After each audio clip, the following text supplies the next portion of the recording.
এই বিড়ালকে কখনো আপনারা কষ্ট দিবেন না, বিড়ালকে আদর করবেন, বিড়ালকে ভালো মতো পুষবেন। বিড়াল যদি কোনো জাতির জন্য দোয়া করে, কোনো গৃহস্থর জন্য দোয়া করে, ওই সংসারের মধ্যে উন্নতি শুরু হয়ে যায়। ওই সংসারের মধ্যে আর এক নাম্বার হলো, যে ঘরে বিড়াল থাকে সেই ঘরে জিন আসতে পারে না, জিন বাস করতে পারে না। আর একটা ঘোষণা শুনেন, নবীজি বলে গেছেন, যে ঘরের মধ্যে বিড়াল ছানা বাস করে ওই ঘরের মধ্যে জিন জাতি প্রবেশ করতে পারে না। তাহলে ছোট ছোট মাসুম বাচ্চাগুলো যে ঘরের মধ্যে থাকে, মুসলমান অনেক সময় জিনের আশ্রয় পড়ে যায়, অনেক সময় জিনে আসর করে, ওই ঘরের মধ্যে জিনে আসর করে।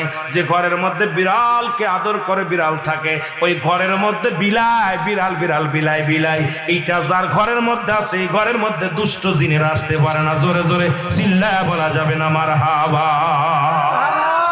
একবার নবী সুলাইমান আলাইহিস সালাম শুনতে পাইলেন পাশের বাড়িতে একটা কুকুরকে কষ্ট দিয়ে